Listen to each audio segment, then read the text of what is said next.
Muy buenas noches a todos. Gracias por la paciencia. Hoy ha sido un inicio un poco extraño.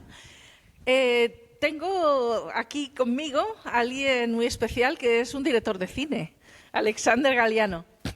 Y nos va a hablar sobre cine y también, bueno, va a ser un poco Noche del Conocimiento, Noche del Arte. Va a ser una sorpresa. Bienvenido. Muchas gracias.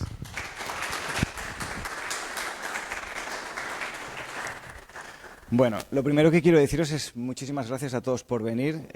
Sois muchísimos, más de los que esperaba, a pesar de la lluvia. Y bueno, como suele suceder, a veces tenemos problemas técnicos y esta vez no podía ser diferente. Así que, bueno, había preparado para vosotros un análisis de cine en forma de vídeo, porque creo que para hablar de cine está bien ver cine. Y poder analizar algunas imágenes en términos de color y de composición, pero bueno, este archivo no ha podido venir con nosotros hoy, así que nos va así que vamos a tener que improvisar sobre la marcha, ¿de acuerdo? Entonces lo que vamos a hacer es una éfrasis muy similar a la que hicimos la última vez sobre arte, pero esta vez lo haremos con fotogramas de cine. Y os pediré que iréis saliendo de dos en dos para poder analizar algunas de las imágenes y ver qué es lo que os transmiten a cada uno de vosotros, ¿de acuerdo? Y a partir de ahí iremos analizando conjuntamente qué es lo que significa el lenguaje cinematográfico que está intentando expresar el cineasta en concreto que nos toque analizar, ¿de acuerdo? Esto hará la charla más entretenida y hará recaer la responsabilidad sobre vosotros y así yo tengo que hablar un poco menos. ¿De acuerdo? Bueno. Lo primero que me gustaría preguntar al público es si alguno de vosotros sería capaz de definirme qué es el lenguaje cinematográfico. Si alguien se atreve a definir qué es el lenguaje cinematográfico. ¿Algún voluntario? ¿Nadie?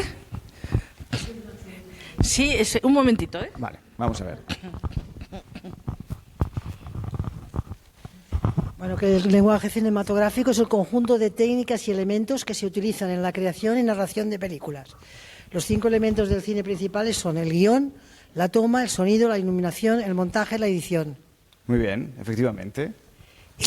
¡Bravo! Efectivamente, sí. Que los hermanos Lumière fueron los inventores del cine, pero quien creó el lenguaje de cine fue Georges Méliès. Por eso están los cinemas Méliès que no sabíamos de qué era. Bueno, el lenguaje cinematográfico también que estaba compuesto por el espacio, el ritmo, el movimiento, el sonido, el montaje, la iluminación, el tono y el color. Efectivamente. Y como Luis Augusto y Luis Lumière, en su sesión realizada en el Salón Indio del Gran Café de París, fue la primera promoción de película. Así es. Bueno, muy bien. Que no quiero leer más, que no. Tengo una pincelada nada más. Sí, yo bueno. no sé nada de cine, o sea, yo he sido profesora de instituto, o sea que no. Bueno, pues sí, esta definición que nos ha dado, perdón, ¿me recuerdas tu nombre? No lo recuerdo. ¿Quién me ha preguntado? No el nombre. Mariola. Mariola, sí, perdón. Pues la definición que nos ha dado Mariola, efectivamente, de eso se trata y es de lo que vamos a hablar hoy. Muchas veces cuando las personas vamos al cine y tenemos una conversación entre amigos, solemos decir, ¿qué película has visto? Cuéntame la película que has visto. Y la gente pues empieza a describirlo de una manera más o menos así. Pues es una película que va de 2 hermanos que tienen un padre que tiene una estrella que se llama de la muerte y es muy malo y ellos están luchando entre el bien y el mal. Unos son Jedi y el otro son caballeros Sith. Esto no es describir una película, esto es describir el argumento de una película. Una película en realidad son muchas más cosas. Describir esta película sería decir algo así como se trata de una película que empieza con un gran plano general en el cual aparecen unos créditos en amarillo que representan una nave espacial que se aleja en el horizonte y finalmente el plano sube hacia arriba y vemos un planeta en desequilibrio con respecto al encuadre general. Esto es la película, ¿de acuerdo? Y la mayoría de las personas hacemos un análisis solamente desde el guión. Y eso es lo que me gustaría que analizáramos hoy. ¿Qué es lo que utiliza el cineasta para expresar ideas más allá del guión? ¿De acuerdo? Entonces, para ello vamos a ver algunas imágenes y me gustaría que vinierais algunos a participar conmigo. Mira, ya tenemos uno y aquí tenemos otro. Vale. Sí, pues no sé.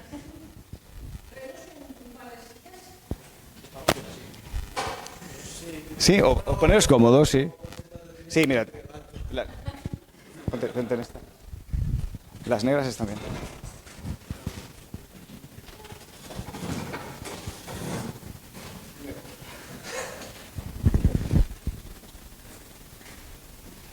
Vale, vamos allá. Vale, os voy a poner una imagen. Espero que la película que os voy a poner no la hayáis visto. A ver si sois capaces de describir qué es lo que creéis que estaba intentando expresar el cineasta con este fotograma en concreto. ¿La habéis visto? ¿No? ¿Alguien la ha visto aquí? Vale.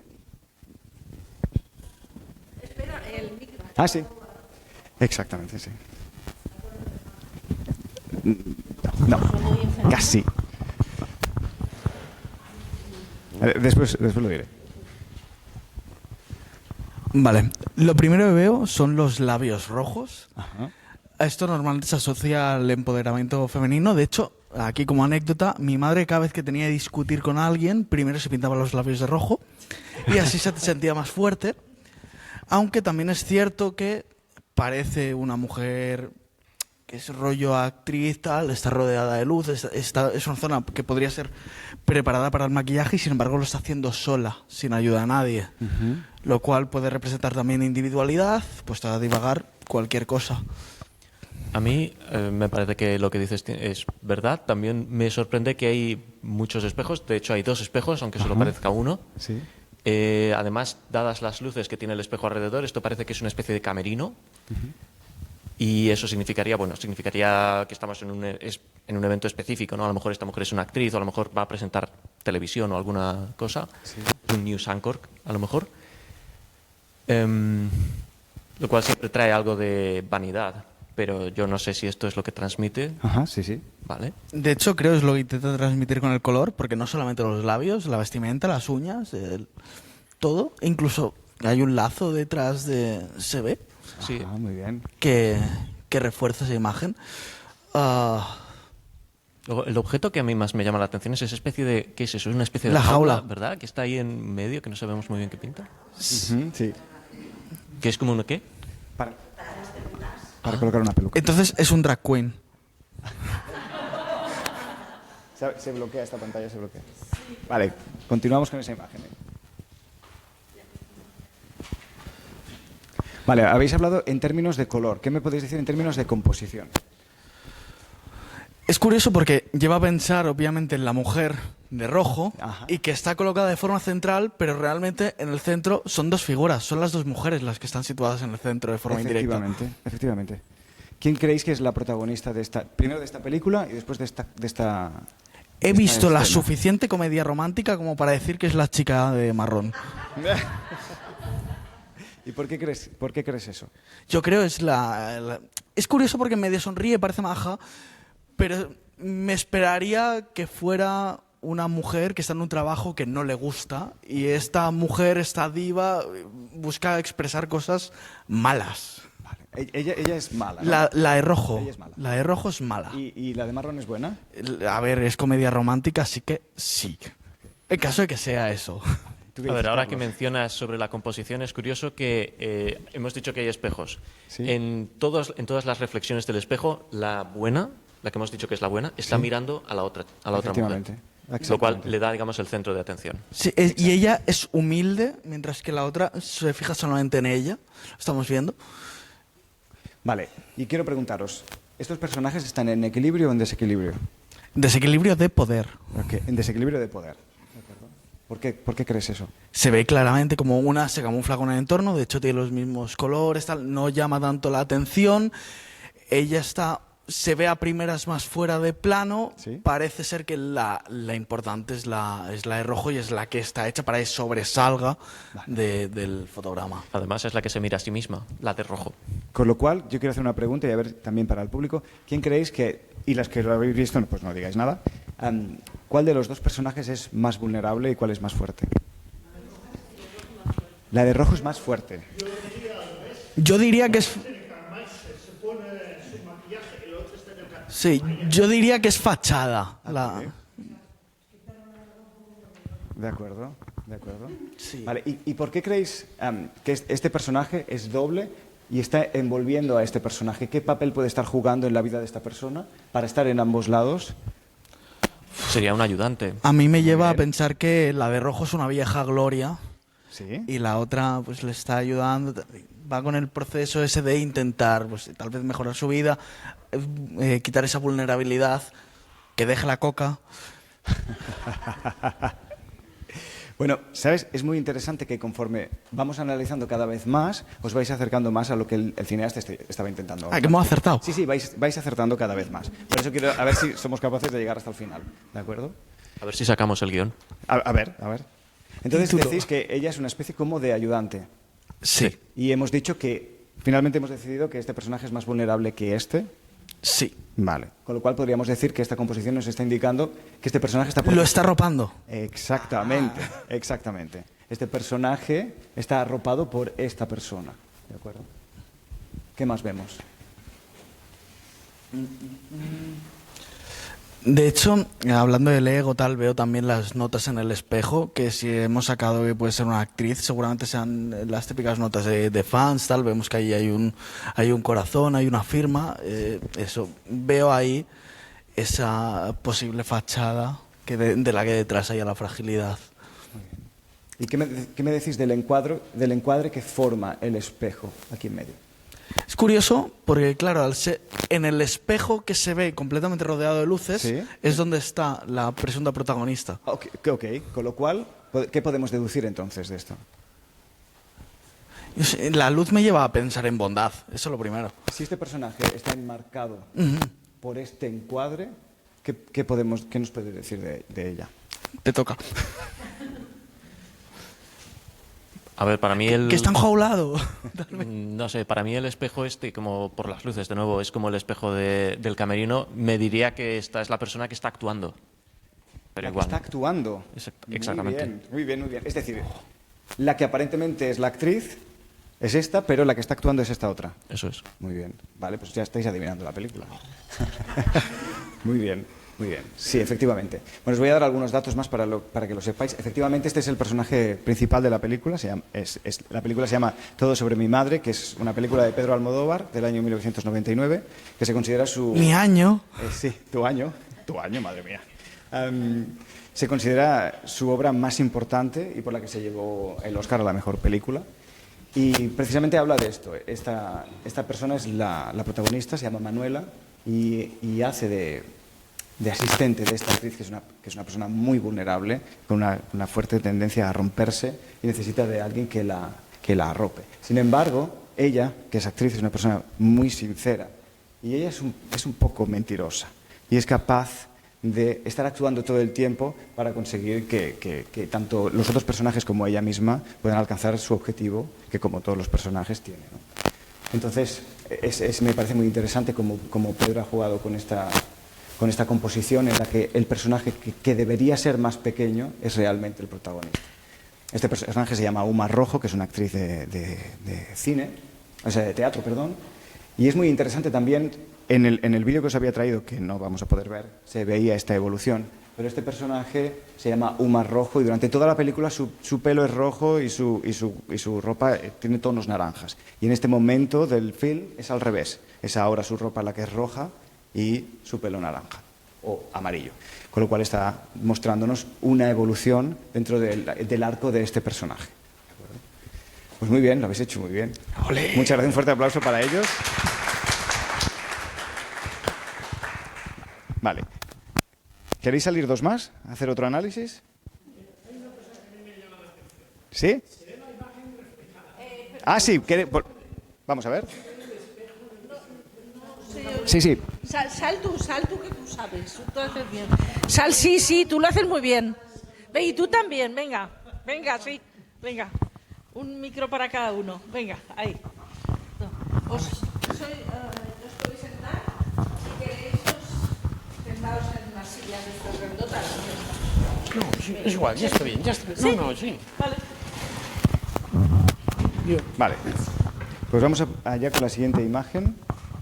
Es un fotograma de una película que se llama... ¿La habéis visto? Vortex, de Gaspar Noé. A Vortex. Vortex. ¿Se puede hacer más grande? No, esto es todo lo que da. ¿Podéis ver más o menos porque está un poco regular?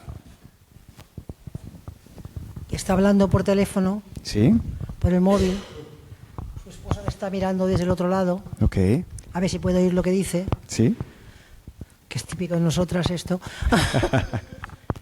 Y el hombre está como inseguro, Vale. inquieto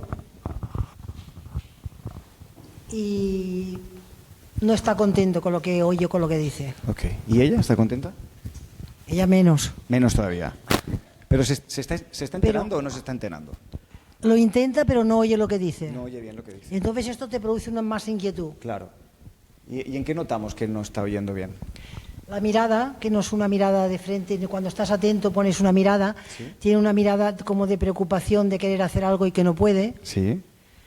Y está triste porque intuye que no es una buena noticia. De acuerdo. Yo le veo cara de atemorizada Bien. y aislada del tema del que esté hablando el hombre, que tampoco lo tiene muy contento. ¿Y qué nos hace entender que está aislado este personaje? ¿Perdón? ¿Qué? ¿Qué es lo que nos hace entender que este personaje está aislado? Bueno, está detrás de una puerta, detrás de un... De acuerdo. Y la expresión de la cara es muy, muy de temor, de insatisfacción. Exactamente. Os pregunto al resto del público, ¿qué parece representar esta ventana? Una jaula. Una jaula. De acuerdo. ¿Y por qué podría estar esta persona en una jaula? Prisioneros. Porque no cuenta para nada. Porque ella no cuenta para nada. De acuerdo. ¿Y qué me decís del color? ¿Quién es el protagonista? El Señor. El señor es el protagonista. Muy bien. ¿Qué colores vemos? ¿Cuáles son los tres bloques de color? Bueno, los que veáis. Vale, son tres. Rojo, azul, Rojo, azul. el color oro, que la pulsera resalta mucho, que no sé si es reloj o pulsera, pero llama mucho la atención que lleve esta joya, porque se ven, no sé. Vale, Y entonces vemos... distintos matices de blanco. Sí, exacto. Una escala de grises. Vale, de acuerdo. Bien, vemos tres bloques de color principalmente. Uno es el rojo, el otro es el azul y el otro es esta especie de ocre, naranja. ¿Qué nos podría decir esto de los personajes?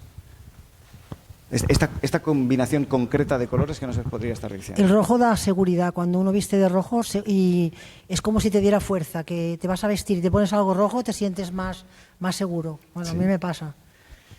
Y también que coinciden, sin embargo, a pesar de estar distantes, tienen algún punto en común o intentan uno estar como acercarse al otro, incluso en la ropa de ponerse el mismo color, o así intentan un acercamiento subliminal.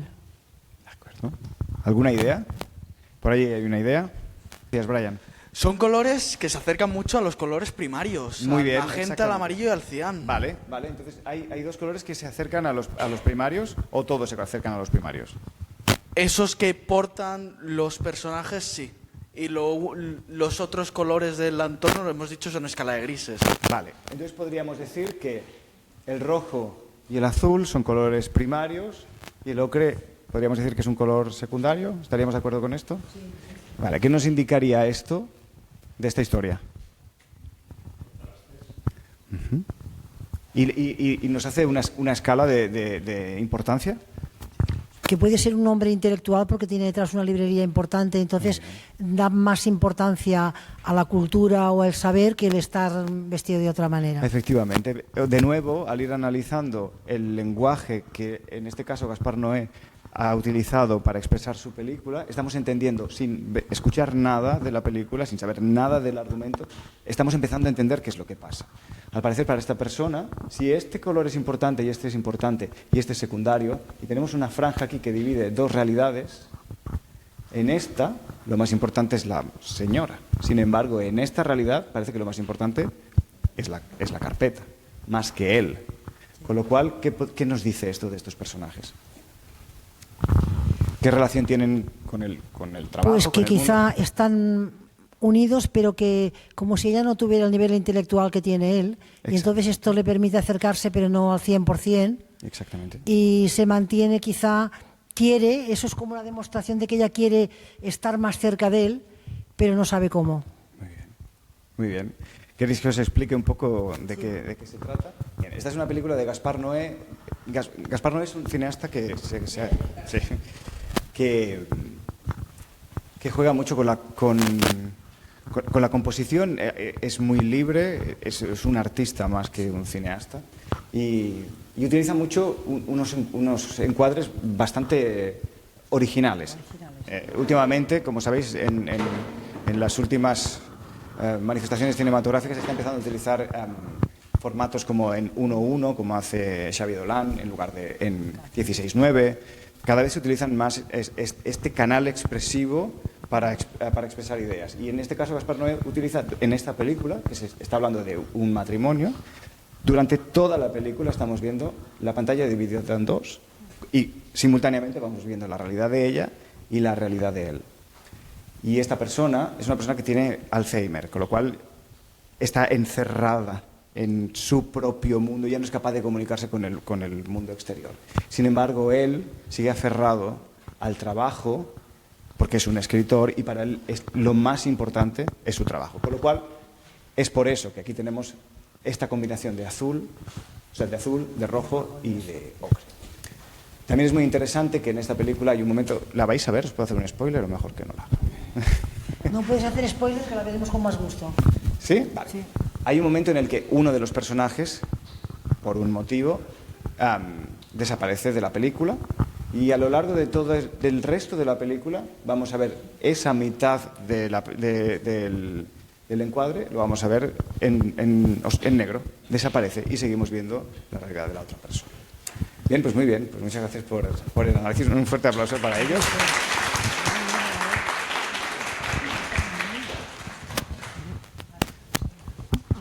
Muchas gracias. Tú has dicho muy poco. ¿Quieres decir algo más? No, ya me ha parecido bien todo.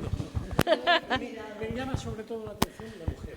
La mujer. Espera, Me llama la atención el aislamiento a que está sometida, ¿Sí?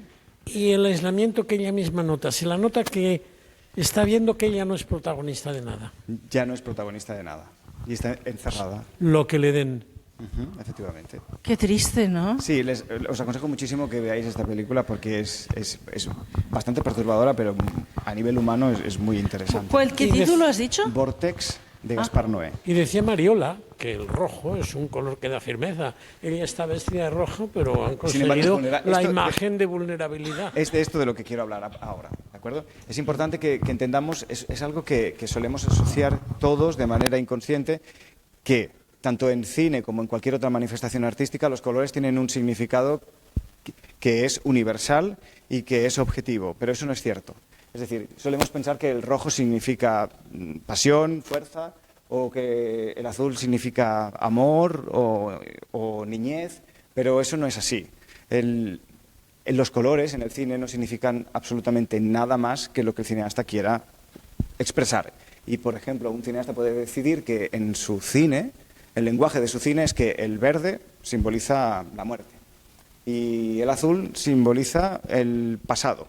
Entonces, cada vez que el personaje se enfrenta a una situación en la que está recordando el pasado, vemos una luz azul que incide en su cara o lleva tal vez una prenda de ropa que es azul.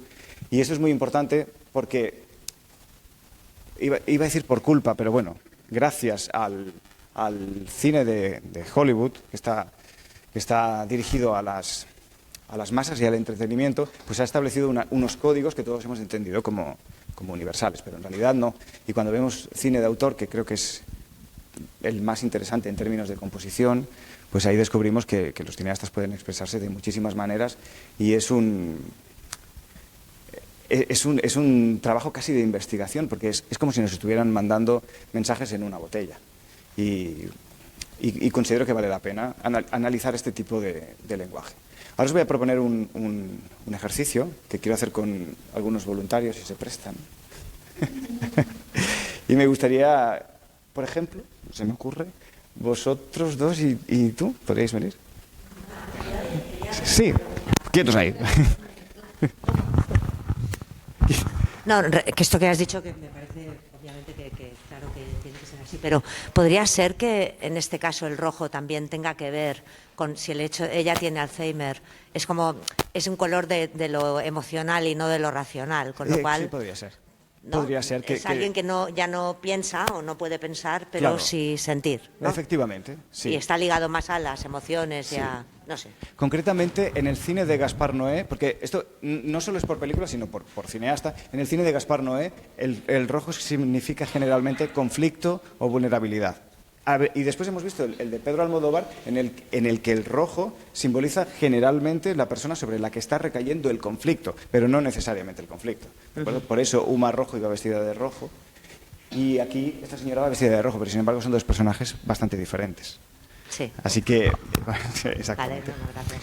Y ahora quiero hacer un ejercicio con... Vale, tenemos 3 micros más, así que... ¿Sí? No, ellos no necesitan hablar, solamente... Sí, solo los voy a mostrar. Vale, pues venid aquí. ¿Más sillas? No, tienen que estar de pie. Ah, vale, ok. Los he llamado a ellos porque, como veis, llevan... ¿Qué me diríais de los colores? Son mis actores. Y muy buenos actores, además. Bueno, pues aprovecho para presentároslos. Ellos son Jonathan, Iris y Rafa, son 3 de mis actores de la película que estamos grabando. Y son grandes actores, si hay algún cineasta por aquí, que lo sepáis. Bien, pues vamos a hacer un ejercicio en el cual imaginemos que estos tres personajes tienen que interactuar entre ellos. Si yo os dijera... Ahora vamos a preguntar al público, ¿vale? Si yo os dijera que hay 2 personajes en conflicto y uno que está mediando entre ellos dos, ¿quién sería quién? Espera, que vamos pasando opiniones. Yo creo que está clarísimo. El que va de este pistacho es el mediador. Ella es el mediador. La que más rebelde es la que va de rojo, que es la guerrera. Es la rebelde. Y el pacificador es el El que va de pacificador, azul. vale, que además entonces- es una persona muy segura de sí misma. Vale. Hay otra opinión por aquí Sí, diferente, pero me vamos a ir parece. recogiendo ideas porque lo que vamos a hacer es componer una escena con esto. Entonces hemos dicho que él es el mediador, ella es la rebelde, así un poco gremlin, y él es el bueno, digamos. Vale. ¿Qué más sabemos? Bueno, mi opinión es diferente. Vamos a ver. Para mí el conflicto está entre el verde y el azul Ok. y la mediadora es la roja. ¿Por qué? Pues porque son colores, porque están dentro del espectro. El azul y el verde El son azul y el como verde. hermanos De y el acuerdo. rojo sería el opuesto que quiere separarlos o mediarlos. Muy bien. Vale, pues entonces tenemos 2 películas. Vale. Tenemos 2 cineastas ahora, 2 películas. Vale, el resto del público, ¿qué película os gusta más? ¿La película 1? Tengo que meter la baza. Diré la 1 porque si es la 2, ¿cómo coño este mediador va a separarlos? Lo tiene un poco complicado. Podría ser.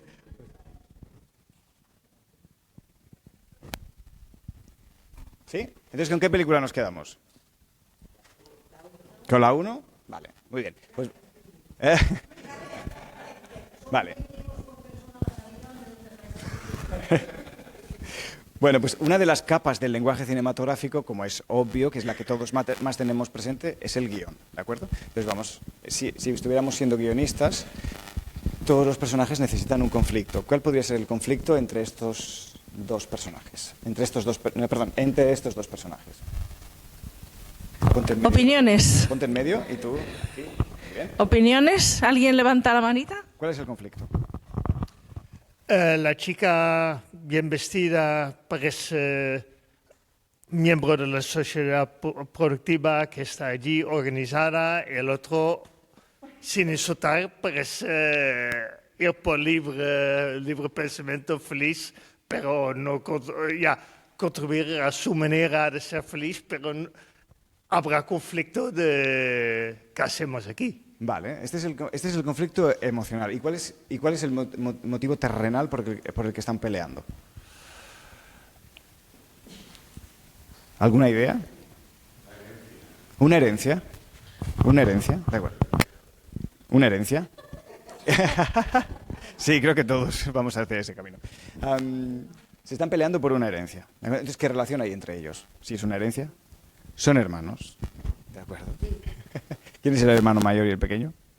Cuesta creerlo un poco esto que son hermanos, pero bueno, Bueno. pueden ser hermanos adoptivos. Ella es la mayor, obviamente, claro. Entonces, ¿qué papel juega Jonathan en esta película? Si eres el mediador entre dos hermanos... Claro, es el del medio, sí. ¿Qué me decís?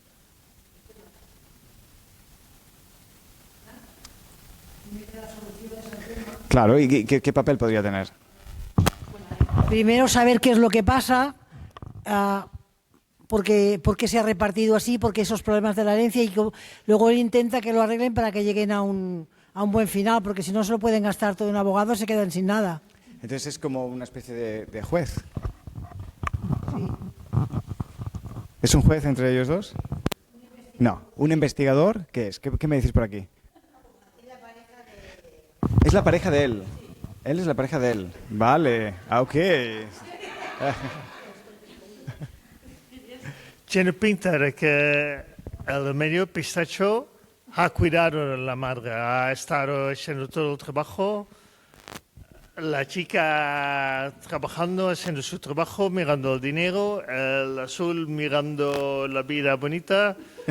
Todos tienen sus objetivos, pero se han desentendido, y el del medio, que no se pelea con nadie, ha hecho todo el trabajo.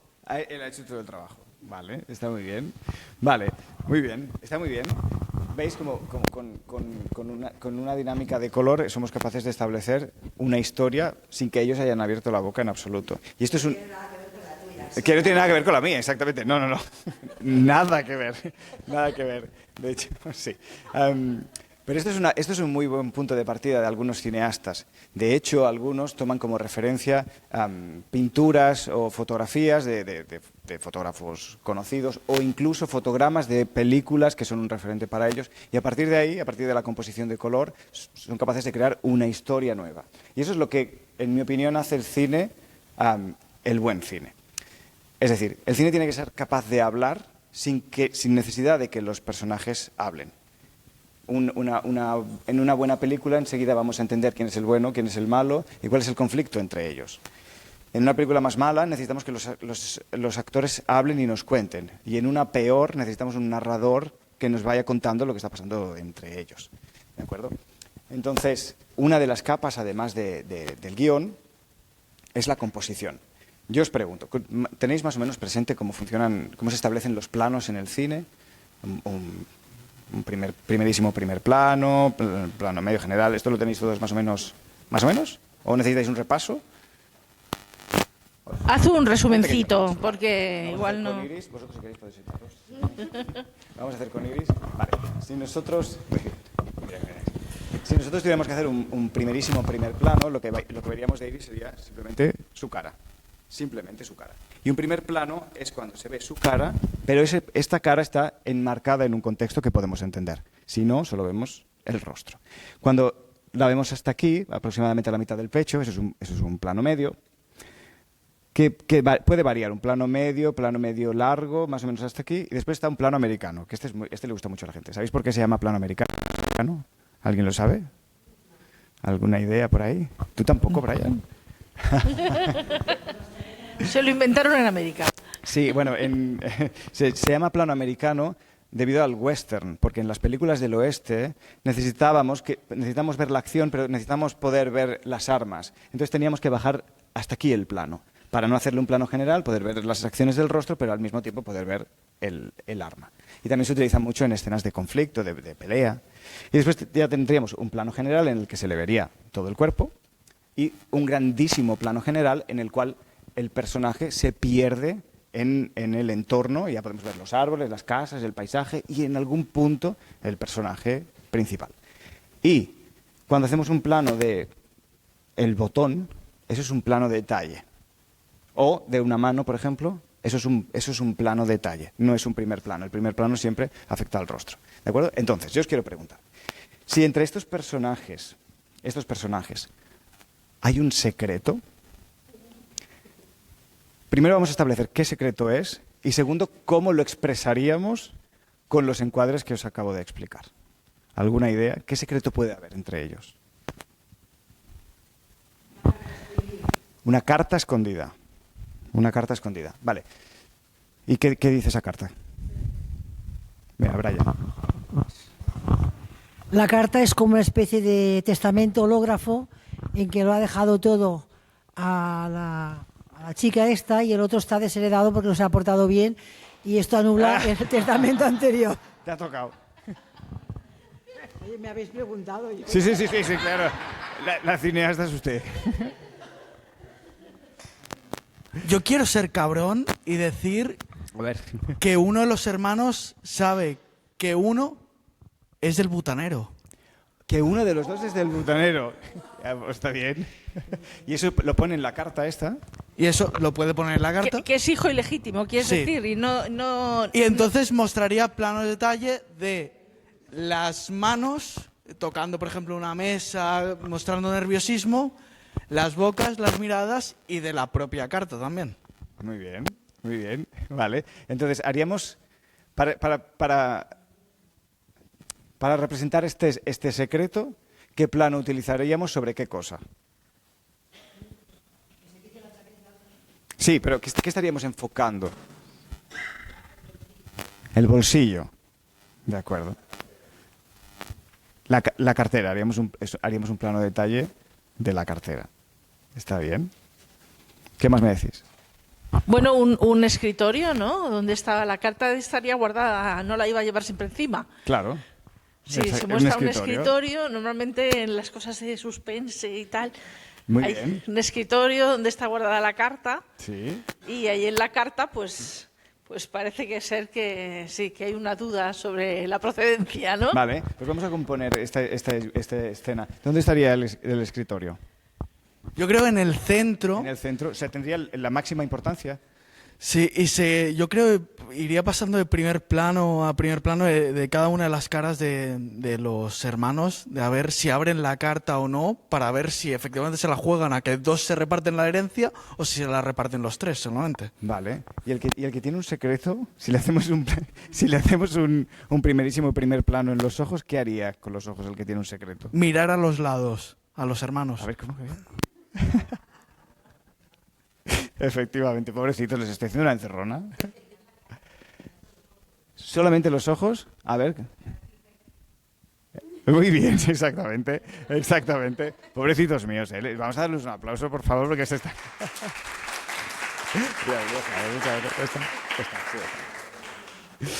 Sí, ya está, muchas gracias. Muchas gracias, chicos. De acuerdo, pues vamos a hacer un par de análisis más. Un segundo, sí, me lo desbloqueas. Todo esto, mientras que Virtudes lo va abriendo, todo esto es algo que se ha ido descubriendo poco a poco. Vamos a hacer un pequeño repaso a lo largo de la historia del cine. ¿Sí? Bueno, podemos dejarla, mientras que yo explico. A ver, sí, bueno. La batería, vale. Bueno, os voy a explicar un poco. Esto no surge de la nada. Como sabéis, el cine es un arte muy nuevo en la historia de la humanidad, al que le queda muchísimo camino por delante. A ver, un segundo. Me habría encantado traer mi vídeo porque me había quedado muy bien. Pues habrá que repetir, segunda sí, parte. la podemos repetir. Segunda parte, sí. A ver, ¿dónde está? Bueno, podemos utilizar Méliès. ¿Tenéis presente esta película? ¿De la Tierra a la Luna? O Efectivamente, efectivamente, de Méliès. Vale, las primeras películas se grababan como... El concepto era bastante básico.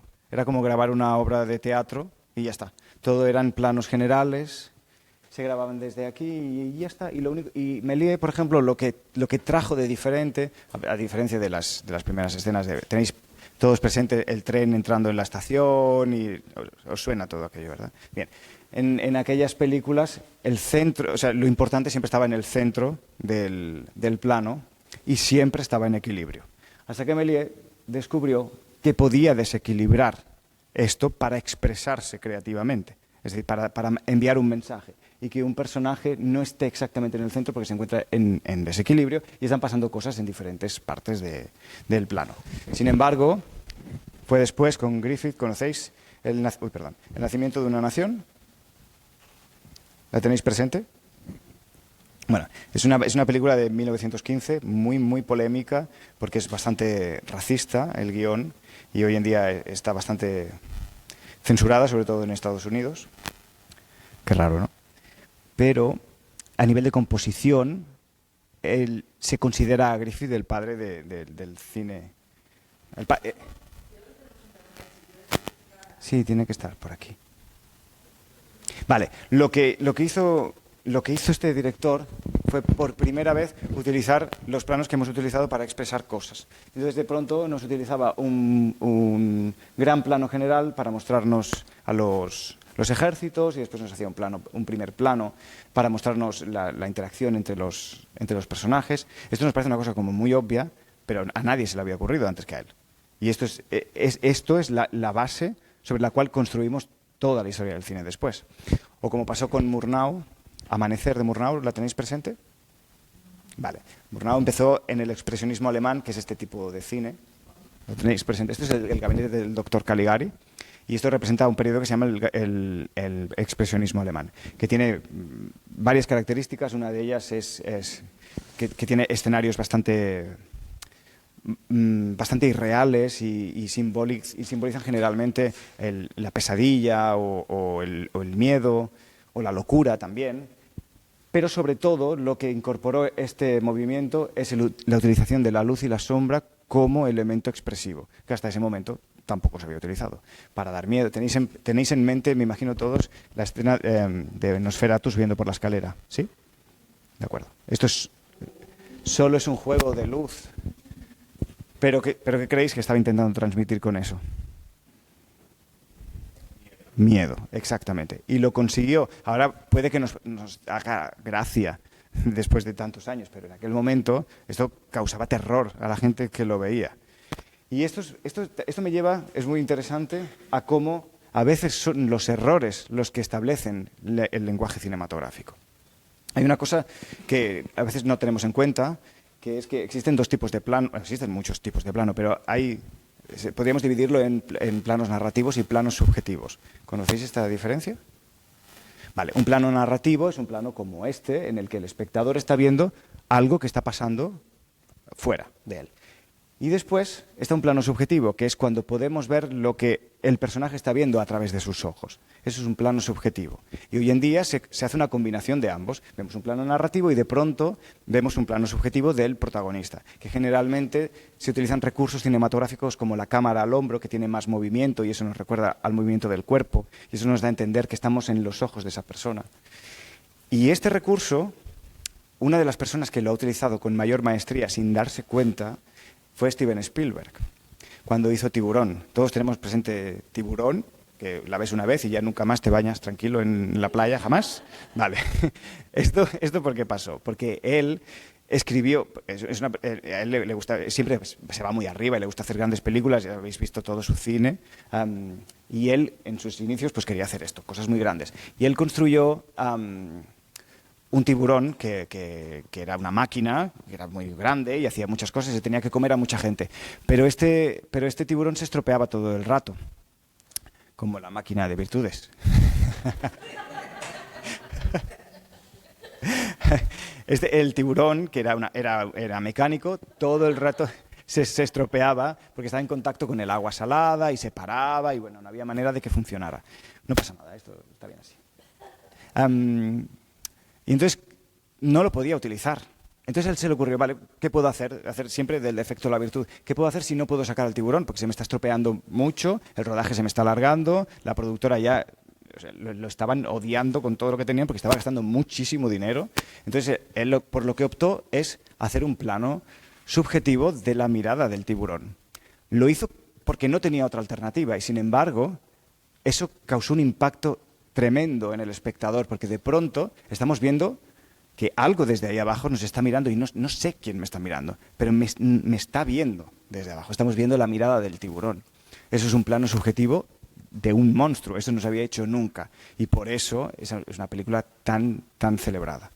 Y esto siempre me parece un tema muy interesante porque se lo digo sobre todo a los estudiantes de cine que están muy encuadrados en lo que se supone que se debe hacer, pero es precisamente en el error el error es el campo más fértil para la creatividad. Y de hecho no existe uno sin el otro. Si no hay error, no hay crecimiento creativo. Y por eso siempre les invito a que se equivoquen y en sus primeros proyectos pues metan la pata todo lo que puedan y se pasen con color y con composición, porque ahí es donde se encuentran muchas cosas. Algunos cineastas muy soberbios piensan que en el cine ya está todo hecho, pero es una disciplina que tiene apenas 150 años. Dentro de 300, ¿qué cosas no habrán inventado y que ahora ni siquiera conocemos? Entonces me parece muy interesante. Les voy a enseñar alguna cosita más.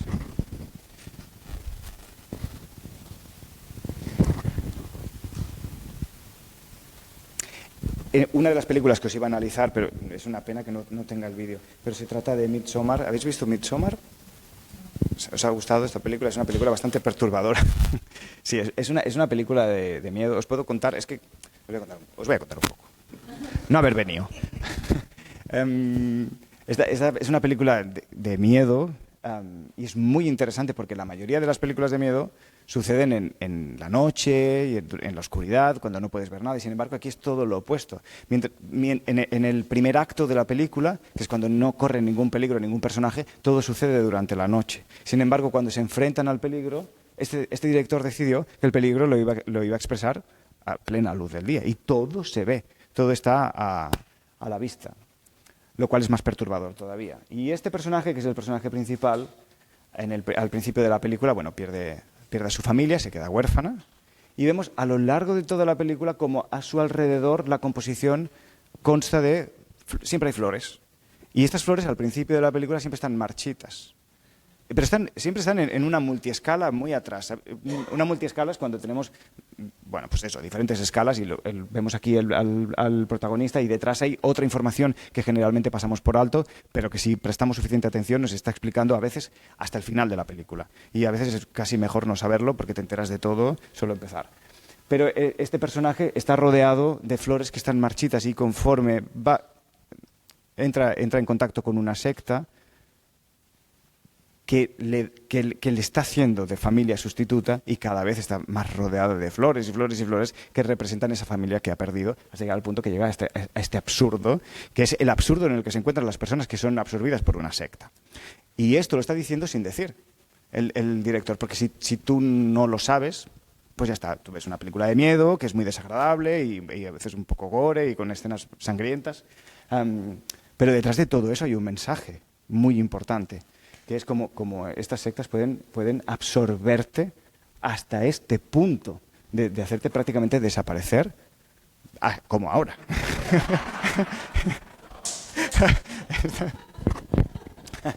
Parece que estaba planeado. En el momento justo, ¿eh? Sí. Y bueno, me gustaría hacer un último análisis. Me hubiera encantado hablar, por ejemplo, del cine de Hitchcock, que es súper representativo. Vértigo, bueno, es que ¿qué se puede decir? Pues sí, es que él era un genio, realmente. Porque creo que transmite bastante bien. El uso que hacía de los planos cenitales, eso es muy, muy interesante en el cine de Hitchcock. Por ejemplo, en varias de sus películas, muchas veces la mayoría de los cineastas utilizan el recurso del plano, o sea, de los planos picados y contrapicados, y cuando quieren que un personaje sea malo y poderoso, te lo enfocan desde abajo. Entonces tú lo ves desde así, y tiene esta cosa como que es grande y poderoso, y el vulnerable te lo enfocan así desde arriba para que se vea pequeño y temeroso. Sin embargo, él hacía lo contrario. El personaje más peligroso te lo hacía desde un plano que prácticamente cenital. Y funcionaba, porque ese es el lenguaje que él establecía. Y lo más interesante es que, como siempre en el cine, una vez tú te metes dentro de ese lenguaje, aceptas que esas son las reglas de esa película y la entiendes y te dejas llevar por ella. Y eso es muy interesante, y creo que todos los directores que empiezan deberían tener muy presente esto, que ninguna regla tienes por qué seguirla. Lo mejor que puedes hacer es romperla y establecer tu propio lenguaje. Y él era un maestro en este sentido. Y quería también comentar... Es muy desordenado, lo siento muchísimo porque está todo muy desordenado. Sí. Murnau, a ver, lo tenemos aquí. Bueno, este plan, no sé si lo veis bien, prácticamente no se ve. Murnau, que es un cineasta alemán, esta película es Amanecer, del 27. es clave en la historia del cine porque fue la primera vez que hacíamos un traveling con el individuo. Es decir, hasta ahora los planos eran fijos y tenían movimientos bastante pequeños y no muy expresivos. Y este plano, que si lo hubiéramos visto en el vídeo que he traído, hubiéramos visto cómo este personaje va caminando y la cámara lo va acompañando mientras él hace un recorrido por todo el escenario. Esto no se había hecho nunca. Y eso hace que el personaje esté muchísimo más integrado y entendamos dónde está y eso nos transmite la emoción que él está sintiendo. Y también aportó algo muy importante que ahora nos parece súper obvio, que es una cosa como el plano contra plano.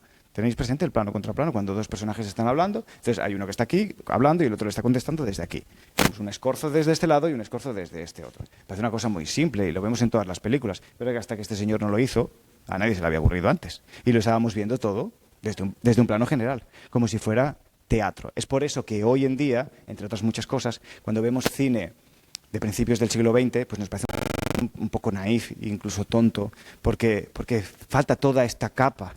Todas estas capas narrativas que hemos ido sumando a lo largo de la historia del cine y que seguirán sumándose y harán que dentro de 20 años el cine que estamos haciendo ahora pues parezca, bueno, interesante en términos históricos, pero un poco más naif. Y sí, es esto. Así que me gustaría que saliéramos a analizar una última imagen, que la tengo aquí. Bueno, La La Land. Maravilloso. Sabéis que en La La Land el uso del azul representa el amor. Eso sí lo tenéis bastante claro, ¿verdad? ¿No? ¿Habéis visto La La Land? Es todo azul, toda la película es azul. Birdman también la íbamos a analizar. ¿Habéis visto esta película? Sí, es que está todo grabado en un plano secuencia. Sí, Michael Keaton. Efectivamente, sí. Me hubiera encantado que hubiéramos podido ver el vídeo, porque esta película es interesantísima de analizar y me encantaría que lo hubierais visto, porque este final nadie lo entiende y hay debates en foros interminables sobre qué significa este final, porque hemos visto a lo largo de toda la película una historia en la que entramos y salimos en la imaginación de este personaje y cómo él hay una desregulación emocional que le hace desconectar de la realidad y de pronto dejamos de ver la realidad para ver lo que él está imaginando. Y este final, y una de esas fantasías es él volando sobre Manhattan y todo eso. Es como, bueno, estamos entendiendo que esto se lo está imaginando obviamente porque nadie vuela y esos no son los códigos de la película. Sin embargo, al final de la película, que él está en una sala de hospital, cuando su hija va al baño y vuelve a la sala de hospital, ve que su padre no está y se asoma por la ventana y mira hacia arriba y entendemos que lo está viendo volar. Entonces la gente, todo el público se pregunta, ¿qué ha pasado? ¿Se ha tirado por la ventana? ¿Esto está pasando? ¿No está pasando? Lo más interesante de todo esto es que otra de las capas más importantes del cine es la música. Y si prestas suficiente atención a lo largo de toda la película, cada vez que el personaje se flipa, escuchamos una banda sonora muy concreta, muy atrás, pero la podemos escuchar. Y en este final la volvemos a escuchar, con lo cual estamos entendiendo que esto no está pasando realmente, sino que sigue siendo la imaginación de este personaje, que a pesar de haber hecho un arco interesantísimo de personaje, no ha aprendido absolutamente nada y sigue siendo un flipao, que sigue pensando que vuela por encima del bien y del mal. Y eso me hubiera encantado que hubierais podido ver, pero no ha podido ser. En la próxima os lo traigo y seguro que lo disfrutáis. Y vamos a analizar la última escena y ya con esto terminamos. 2 voluntarios más y con ello terminamos. Venga, valientes, presentaos. Sí, hombre, sí. Venga, ya está. Tenemos uno. Tenemos uno aquí. Ah, ya está, tenemos 2. Brian, adelante, ¿no? Venga, sí. No sé, que voy a... Muy bien. Hola, soy Diego. La luz verde. Vale. Bueno, ¿qué vemos aquí? ¿Qué está pasando entre estos dos personajes? Bueno, parece una pelea, pero no muy seria, ¿no? Sí. Un poco cómica. Sí. Vale. ¿Qué elementos nos dan esta información de que es cómica? Porque eso también es el lenguaje. La falta de ropa del señor de la derecha. Esto le da un toque cómico. Muy bien. Y la expresión también de las caras de los dos no es de gran agresividad o de gran enfado, ¿no? Es más... Teatral. Sí, sí. Tienen los puños demasiado lejos de sus caras, así no se pueden proteger del todo bien. Exactamente. Esto es muy técnico, ¿eh? Además, están en un lugar raro con muchas cosas, no es un lugar de pelea normal. Sí, nadie se pelearía en este entorno, ¿verdad? Sí, está como muy rodeado Te puedes de pelear todo. en cualquier sitio, en Sí. realidad. Toda esta información, a lo que podríamos llamar ruido visual, ¿por qué puede estar aquí? ¿Qué nos dice de la historia?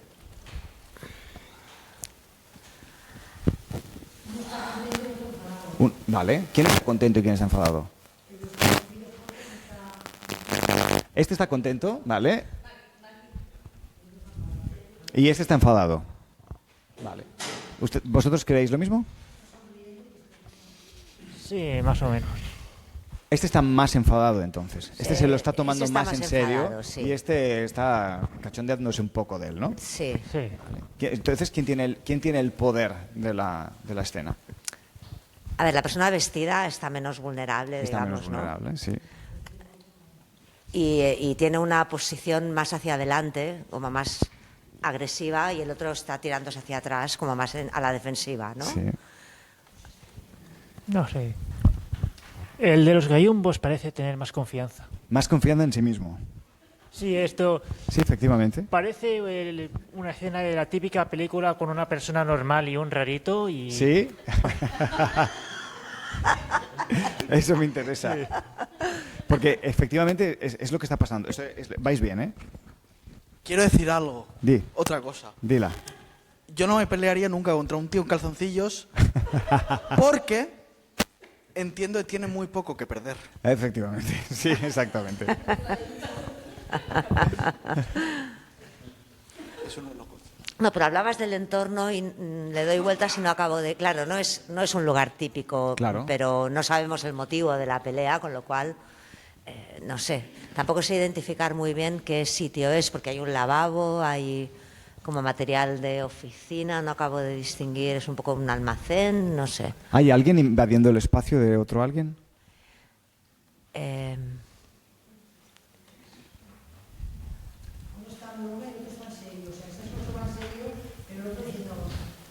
o sea, Ya, claro. Esto no puede ser serio nunca. este avanza y este como que retrocede. Retrocede. Pero ¿Pero qué me decís del color? ¿Veis algo en el color? Las paredes son marrones, Marrones. ¿Y qué más es marrón? las cajas... muchas cosas, ¿no? ¿Podéis ver? A ver si alguien lo ve. ¿No veis unos elementos cruzados en términos de color?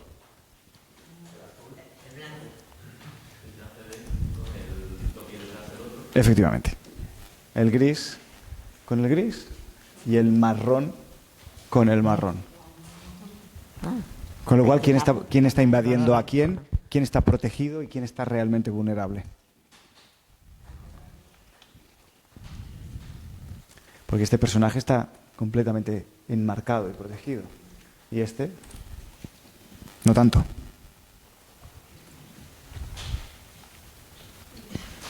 Os dejo pensando. Pues nada, no penséis más.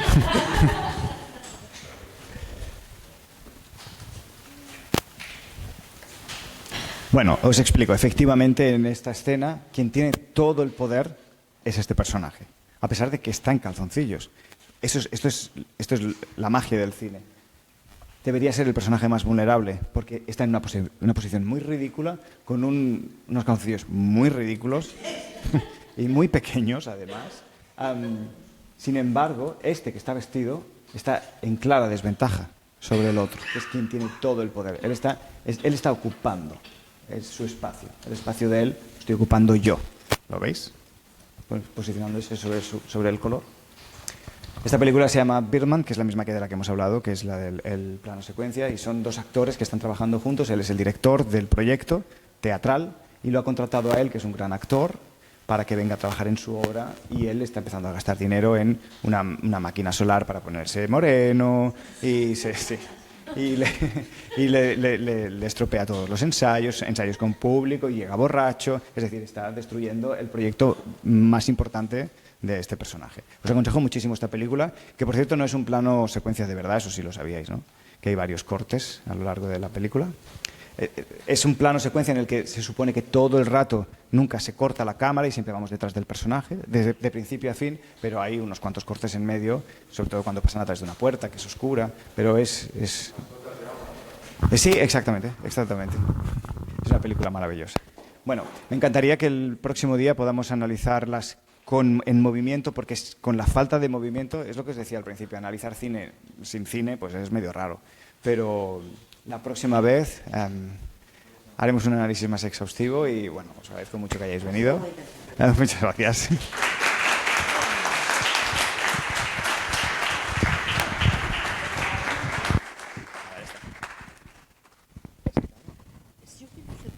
Venga, hazme preguntas. Venga, aquí sigo. Bueno, pasaremos a... Si no vas a contar más cosas, pasaríamos al turno de preguntas, pero yo tengo una. A ver, Vale. Antes cuando hablabas del Nosferatu, que antes nos haría mucho miedo, ahora quizá no tanto, sí. Yo veo que supongo que en general la sociedad ha madurado simplemente. Sí. Es como si hubiéramos ido creciendo y hubiéramos sido niños en los años 50, digamos, sí. Y ahora fuéramos ya pues adultos. Efectivamente. ¿Y qué nos puede haber hecho madurar como sociedad para que eso pase? Pues probablemente la información. Exacto. Porque ahora tenemos mucho más a nuestro alcance cualquier tipo de información, no solo la cultural, sino cualquier otro tipo, ¿no? Claro, estamos sobresaturados de información, con lo cual nada nos asusta tanto. Sí, exacto. De hecho, hoy el que no sabe es porque no se interesa por saber. Claro, exactamente. Sí. Pero sí, yo creo que aunque sea sin querer, vamos aprendiendo cosas, Sí, ¿no? exacto. Y somos una sociedad mucho más madura, Sí. en general. De hecho, la información es lo que nos aporta madurez, y en términos de cine es lo mismo. En el cine de hoy en día tiene muchísima más información. Cada vez hay más capas y capas y capas que hacen que una cosa tan sencilla como un señor subiendo una escalera pues nos haga un poco de, bueno, el tren de la bruja, nos hace un poco de risa, pero miedo no. Sí, exactamente, es la falta de información. ¿Preguntas? Vamos.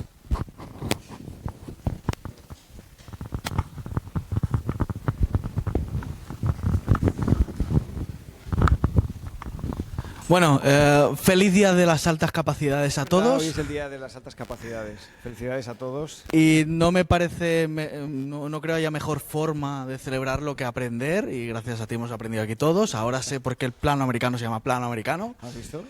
Vale. En muchos tipos de arte, normalmente en el pictórico y hacia la escultura, vemos que es muy importante que te describan qué estamos viendo. Sí. De hecho, hay arte que no tiene valor, porque no vale una mierda, que si no va acompañado de un texto. Y sí, me estoy refiriendo al arte conceptual. No me bajaréis de este burro. Hace tiempo sí que se veía y sí que escuchaba más lo de una película con los comentarios del director, que al fin y al cabo serían la descripción correspondiente, y ya has hablado que, por ejemplo, el color no es algo objetivo, sino que depende de cada director. Sí. Entonces, te debo preguntar, a ti como director, ¿qué tan importante, qué tan interesante, qué tanto te cambia la percepción, y si hay que hacerlo para analizar más correctamente una película, verla junto a los comentarios del director? Pues yo creo que depende de lo exhibicionista que sea el director.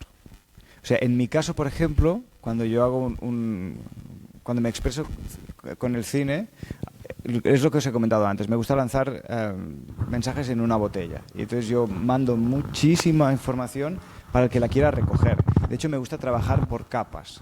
En el proyecto en el que estamos trabajando ahora mismo, aparentemente es una comedia, pero en realidad es un drama bastante profundo. Pero eso no todos los espectadores lo van a ver. Hay personas que van a hacer una lectura muy superficial de lo que nosotros estamos haciendo, y pues verá una comedia de enredos y se lo pasará bien y ya. Sin embargo, debajo de todo eso hay muchas más capas que yo estoy explicando de una manera cero explicativa y de una manera muy, muy críptica y velada. Porque también sé que hay un tipo de espectador, supongo que como miembro de Mensa, hay un tipo de espectador al que le encanta descubrir cosas que los demás no descubren. Y nos hace sentir bien cuando nos damos cuenta de algo que, ay, mira, esto estaba aquí y estaba por este motivo. Y yo estoy mandando mensajes para ese tipo de público y para todos los que le siguen. Entonces, en mi caso en concreto, yo no explico nada. Pero hay otros directores que son bastante... Yo creo que muy exhibicionistas y les gusta mucho imponerse y quieren controlar lo que el público tiene que entender. Y yo pienso que para mí no es tan así. O sea, yo dejo que el espectador sienta lo que quiera y piense lo que quiera. Buenas. Uno de los planos que hay por ahí es el famoso plano holandés. ¿Sí? Si nos pudieras decir qué es y por qué se llama holandés. Bueno. ¿Sí lo sabes? Sí. Puedes no saber algo, ¿eh? Sí. Se te perdona, se te perdona. Hay muchas cosas que no sé. Sí. A ver, nosotros estuvimos trabajando, cuando estaba yo estudiando cine, estábamos estudiando los diferentes tipos de planos y el plano holandés era uno de esos planos que a mí no me interesan nada. Y entonces no te puedo explicar mucho sobre él. ¿Pero qué sabes tú de él? Cuéntame. Bueno, todo lo que sé es esto, que es un plano inclinado, que se supone que sirve para hacer que el espectador se sienta incómodo. Sí. Exactamente. Que a lo mejor por eso no es tan interesante ahora, porque a lo mejor se ha abusado de eso y es realmente obvio. Es que este es el problema. A ver, no es un problema, pero quiero decir, hay muchas cosas que cuando ya se han utilizado mucho a lo largo del cine, lo que al principio era novedoso y tenía un impacto sobre las emociones del espectador, pasa a convertirse en una serie de obviedades y reiteraciones una tras otra que al final dejan de ser interesantes. Entonces, hay muchas cosas que se utilizan como este plano que estás comentando y otros muchos que a mí personalmente no me interesan nada. ¿Cómo que te podría decir? Los barridos que se hacen tanto en cine. Pedro Almodóvar, que es uno de mis cineastas favoritos, lo utiliza muchísimo y me parece muy aburrido que hace esos planos tan largos y tan contemplativos para ponernos en contexto, y pienso que hay otras muchas maneras de poner en contexto las historias que no sean con este tipo de planos. Pero bueno, entiendo que hay cineastas a los que les gusta y tienen una visión más clásica del cine y es respetable. ¿Más preguntas? Las buenas preguntas, las buenas películas ¿Sí? no tienen un narrador que está todo claro Sí. durante las veces y los diálogos, Sí. y los malos tienen narrador. Sí. Hay algún truco que han usado alguna vez en Regreso al Futuro, no sé si era 2 o 3, Sí. que Doc usa el flip-over y era tan complejo la historia que lo dibujó. Sí. Y después en Chernobyl, en el juicio, el físico nuclear usa lo mismo. Empezaba con dibujar porque era demasiado complicado para el espectador de entenderlo. Estoy tratando de recordar qué escena de Regreso al Futuro, en qué película. Creo que está explicando en la Regreso al Futuro 2. Dos. Cuando el Biff... Diego. Que el abusón del padre Sí. de Marty, pues en el futuro, en el año 2015, encuentra almanaque. el libro con los resultados deportivos Sí. y viaja para dárselo a sí mismo en el 1955 Sí. y entonces va y se hace rico. Sí, pues estáis refiriendo a la línea del tiempo. Sí. Claro, bueno, exactamente. Pero cuando se trata de explicar, claro, pero esto también se hace mucho en películas como que tienen que ver con la ciencia, por ejemplo, en Interestelar también, por ejemplo, se explican muchísimas cosas, pero eso pienso que es diferente, porque eso tiene que ver con un conocimiento que el gran público no tiene. Entonces necesitamos entender conceptos como la línea de tiempo. Pues si no la explicamos no la van a entender. No me refería tanto a eso, me refería a ser explicativo con emociones humanas que todos deberíamos ser capaces de entender sin que nadie me diga y entonces fulanito se sentía triste y abatido. Ya lo estoy viendo, no hace falta que me lo expliques. Es a eso a lo que me refiero. Pero cuando es información relevante, sí, muchas veces es muy importante. Todo lo que tiene que ver con datos o información importante. Ok, gracias. Pues lo primero, felicitarte porque creo que ha sido un éxito fantástico. No me esperaba, o sea, ha superado mis expectativas. Gracias. Y simplemente decir que espero que habrá una segunda parte porque nos ha sabido a poco. Me encantaría poder recuperar, porque había preparado un vídeo en el que podíamos ver las Ya. imágenes en movimiento y este vídeo ha explotado junto a mi teléfono móvil. Entonces, pues no Y lo sé. felicitar también a Virtudes por haber conseguido que vinieras, porque no debe haber sido fácil. Virtudes lo Pero ella consigue siempre... Y entonces nada, pues darte las gracias y esperar que haya una segunda, tercera o cuarta parte, porque creo que ha sido muy ameno. Es que pues no esperábamos que fuera tan didáctico y al mismo tiempo ameno. O sea que felicidades. Pues muchísimas gracias. Muchísimas gracias. ¿Más preguntas?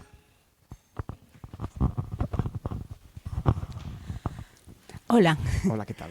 solo una curiosidad. Sí. ¿Necesitas tener definido el final de una película para empezar a rodarla?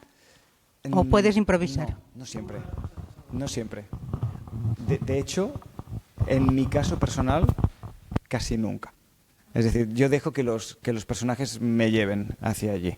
Muchas veces yo empiezo con una idea muy visual, porque esto es importante. Hay diferentes tipos de cineastas y se nota mucho del campo del que vienen. Es decir, yo antes de ser cineasta, antes de estudiar cine, primero estudié interpretación. Entonces, todas mis historias están muy basadas en los personajes y sobre todo en las emociones humanas. Y esto se nota mucho en otros cineastas que les pasa lo mismo, como por ejemplo Woody Allen, que también está muy en lo que los personajes sienten, están ahí.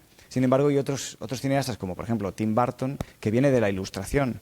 Y se nota, porque sus películas son casi un dibujo, ¿sabes? Y otros vienen de la fotografía. Y entonces, pues su cine es como muy contemplativo y una composición muy bella, ¿no? Entonces, ahí ves de dónde viene cada cineasta. Entonces, en mi caso, como estoy muy basado en los personajes, son ellos los que me llevan. Yo ideo una escena, generalmente basada en una emoción muy fuerte, y a partir de ahí encuentro unos antecedentes y unos objetivos. Y ellos solos van y me llevan por ahí. Qué interesante. Entonces, para ti, el final también es un descubrimiento. Sí, sí, exactamente. Qué guay, Sí, ¿no? y no solo me lo dan mis personajes, sino también mis actores. Porque, Claro. sí, es muy Les permites evolucionar. Sí, exactamente. Yo no creo en el actor como profesión y ya. Yo creo en el actor artista que es capaz de ofrecerme, y por eso mis actores son tan maravillosos todos, porque son capaces de crear, de darme. Entonces yo tengo una idea, yo creo una idea a partir de mis recursos emocionales, de mis recuerdos, de mis ideas, y yo se las ofrezco. Y ellos, junto con mi idea, me ofrecen su idea. Y a partir de ahí, al final, lo que acaba sucediendo dista bastante de lo que había pensado al principio, pero generalmente es muchísimo mejor. Porque siempre he pensado que dos cabezas piensan más que una y tres más que dos. No sé si crees que sea necesario preguntar a los actores, que podría ser una Pues experiencia si quieres, interesante, si ¿no? quieren salir, claro. Sí, porque a mí me gustaría saber cómo un actor elabora su personaje. Venid, O venid. sea, tú lo haces tuyo. Sí, ¿Empezamos venid, por ti? venid. ¿Sí? Los tres, porque ahí Sí, los tenemos... tres. sí, todos, ven. O todos, si hay más, pues más. ¿Y si el Francisco, productor ejecutivo quiere salir? Dame No, el otro vale. micro. Poneos cómodos aquí. Sentarse. A ver. Las cosas, tío, dama. Sentaos si queréis. Bueno, a ver, ahora os paso. ¿Alguien me quiere contestar? O sea, digamos que yo quiero representar, de momento, pues de pronto soy actriz y me ofrecen un personaje que me encanta, una vida maravillosa que yo nunca podré vivir porque en mi vida real ya me gusta y no quiero arriesgarme a perderla. Y entonces, pues, ¿cómo describís esa situación? ¿Cómo se llega hasta...? ¿Cómo se llega a eso? ¿O necesitáis que el director os proponga un personaje que tenga unas características determinadas? ¿O sois capaces de, con cualquier personaje, modelarlo y darle vuestra propia identidad? Sí, vale. Para los actores suele ser más divertido interpretar a personas que no se asemejan tanto a nosotros, más divertido. Y luego, lo principal que a mí me enseñaron y que me sirvió muchísimo es a no juzgarlo. Para poder interpretarlo bien no puedes juzgarlo, tienes que entenderlo. Si yo juzgo a un asesino, no lo voy a hacer bien porque no Claro. voy a saber por qué lo hace, necesito saber Exacto. por qué lo hace. Entonces, tengo que entenderlo, pues a lo mejor lo hace porque para él es divertido, porque él está muy agobiado y así se desestresa. Tengo que intentar buscar, no sé, siendo una asesina, la explicación para poder hacerlo bien.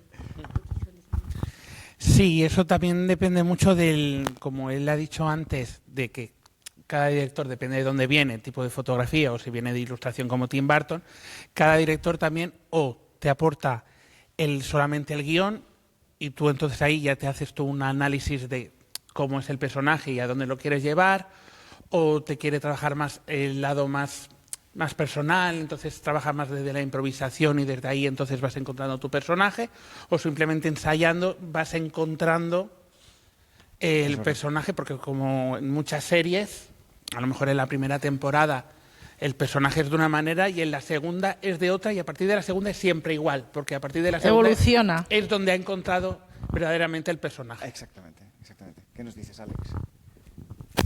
Bueno, más uno, coincido con ellos, efectivamente, es así. En mi caso particular, por ejemplo, cuando preparo un personaje me gusta mucho entender de dónde viene y a dónde va, si es posible saberlo o no. Y en el caso de que no haya más contexto, pues siempre intento hacer una propuesta de personaje en base a lo que yo considero que puede estar sucediendo. Pero es después, cuando vas y haces el casting o el ensayo, o compartes con tus compañeros o con el director, que ves hacia dónde respira esa escena, ¿no? Y, bueno, te dejas llevar por ellos. A veces yo no les doy toda la información y dejo que sean ellos los que creen, los que me den esos antecedentes, incluso a veces no quiero ni saberlos. Yo les digo, esto es lo que está pasando, tú sabrás por qué lo estás haciendo y ni siquiera quiero saberlo yo. Y eso me da muchas sorpresas que después hace el guión evolucione de una manera increíble. Claro, qué interesante. ¿Quieres comentar alguna cosa? Es que estoy de acuerdo. Realmente, para mí esta es la primera vez que soy actor, vaya. Y claro, yo parto de ser escritor. Entonces, es la construcción de personaje a mí me sirve muchísimo. Y de hecho, yo de mi personaje tampoco tenía grandes datos cuando hice el casting. Y me lanzaron una improvisación y fuimos a por ello con los 4 datos que tenía. Con lo cual, me baso mucho en cómo se siente el personaje y en lo que yo puedo interpretar de dónde viene en este caso.